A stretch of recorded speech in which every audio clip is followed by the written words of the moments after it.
Okay, so I know you're probably seeing this thumbnail confused, so let's get some context.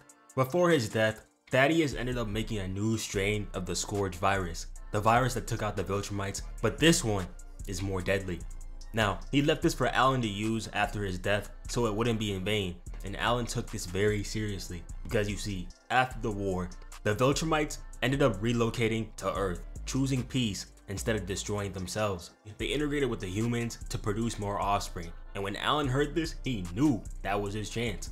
But when he told Omni-Man this, he obviously was like, hell nah, we can't let that happen, because it's not just the Viltrumites that are at risk, but the entire human race. Alan knew that the new Nolan would not stand for this, so he was ready to run that fade. A lot of people will definitely hate Alan for this, but to be honest, I don't. I see where he's coming from, and do y'all remember the beatdown those Viltrumites gave him back in season 2? If I got jumped like this, I'd want their kind eradicated as well. Also, his entire race got destroyed by them, so that helps. Nolan fought the best he could, but at this point, Alan had already been through at least like 6 Zenkai boosts. He's on a whole nother level. Oliver pulled up while they were boxing and tried to stop him, but then he hit the nastiest switch up of all time. Alan literally told him that the entire human population could get wiped out, and he was all like, would the lobsters get killed? What is a lot?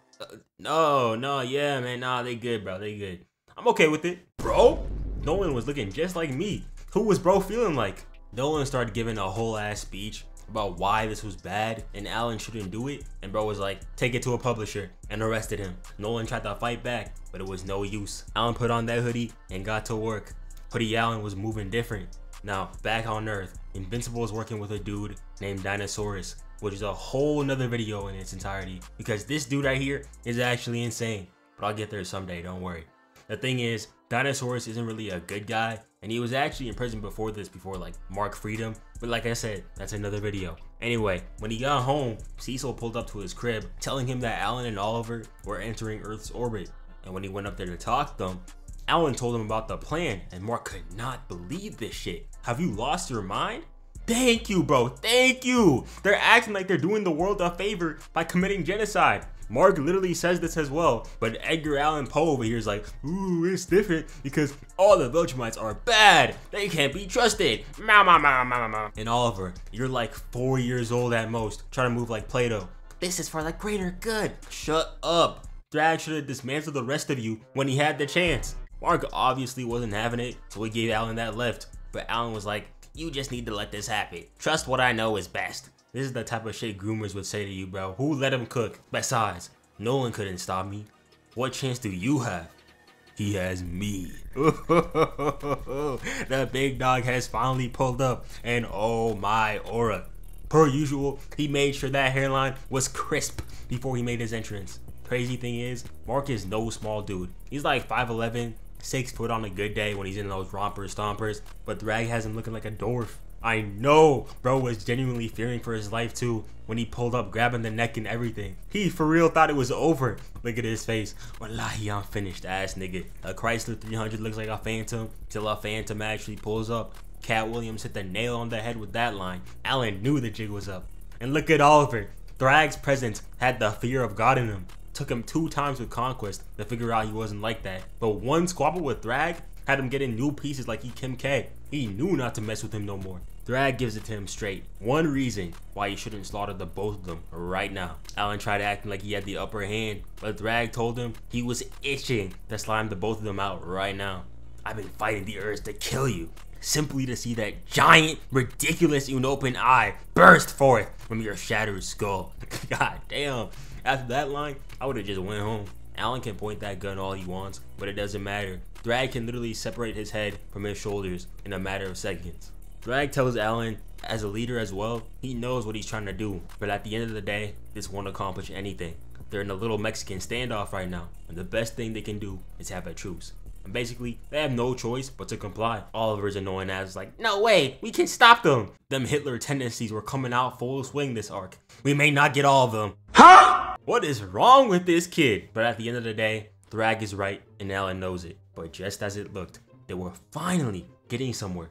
The bitch ass, on par with the 2024 Wizard Squad, Guardians of the Globe, pull up. And they are at the worst they have ever been. This lineup is nasty. Rudy at the 1, Bulletproof at the 2. This random.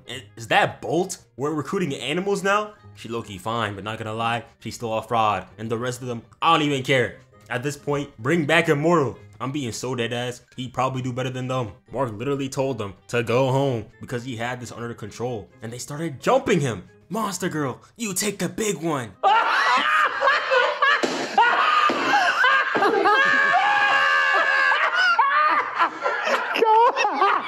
What the hell? This Boomerang boy think he's gonna do against Alan?